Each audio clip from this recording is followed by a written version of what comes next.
ایک بڑا کمال کا اسپرچول اسٹرکچر ہے، ایک روحانی زبردست سسٹم ہے اس دنیا میں. شاید بہت ساروں کو نہیں پتا.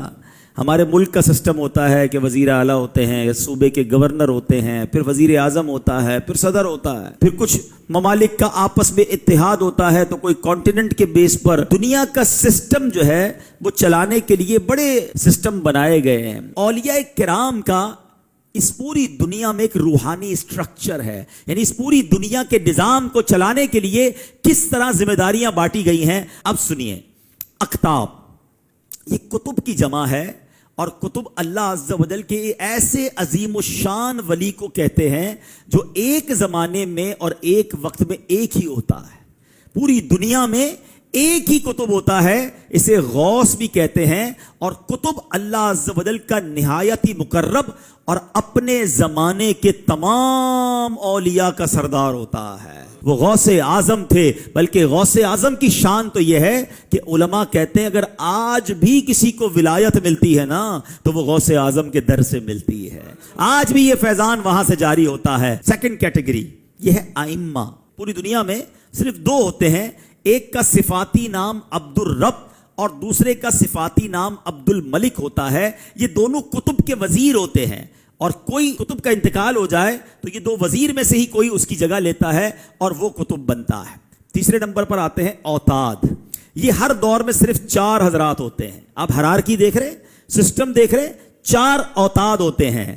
اللہ عز و جل ان چاروں کے ذریعے جو 4 ڈائمنشن ہیں، east west north and south, ان چاروں جہتوں کی حفاظت فرماتا ہے. سب کے پاس ایک ڈائریکشن ہوتی ہے جس کو یہ دیکھ رہے ہوتے ہیں. چوتھے نمبر پر ابدال. یہ ہر دور میں 7 ہوتے ہیں. ان کے ذریعے اللہ تعالیٰ 7 زمینوں کی حفاظت فرماتا ہے.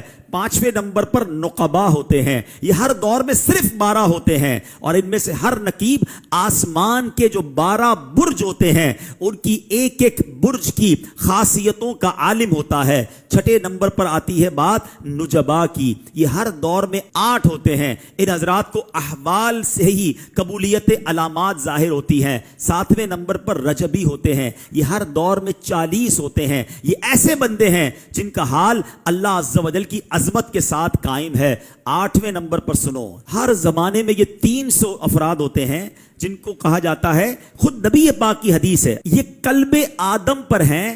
اس فرمان عالی کا مطلب یہ ہے کہ 300 افراد ایسے ہوتے ہیں جو قلب آدم علیہ السلام پر ہوتے ہیں. ہر دور میں 40 ہوتے ہیں جو قلب نوح علیہ السلام پر ہوتے ہیں. 10ویں نمبر پر قلب ابراہیم علیہ السلام کے مطابق خود نبی پاک فرماتے ہیں کہ ان کا مقام ہر طرح کے شک و شبے سے بلند و بالا ہے، سلامتی والا مقام ہے. یہ ہر زمانے میں 7 افراد ہوتے ہیں.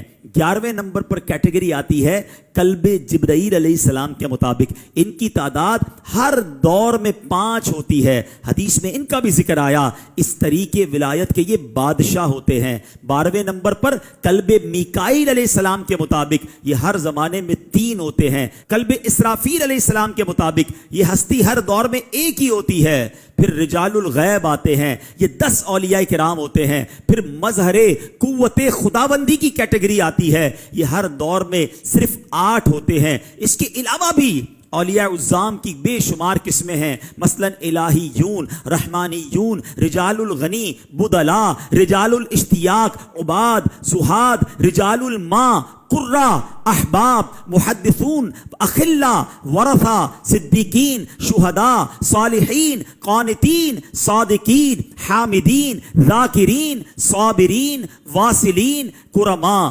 وغیرہ. یہ اولیاء کرام ہوتے ہیں جو ساری دنیا میں پھیلے ہوئے اللہ کے بندوں کی ہدایت اور رحمت کا سبب ہوتے ہیں. سبحان اللہ. ہم اللہ سے یہ دعا ضرور کر سکتے ہیں کہ اللہ جہاں تو نے اتنوں کو ولایت سے نوازا ہے ہمیں بھی اپنی ولایت سے نواز دے.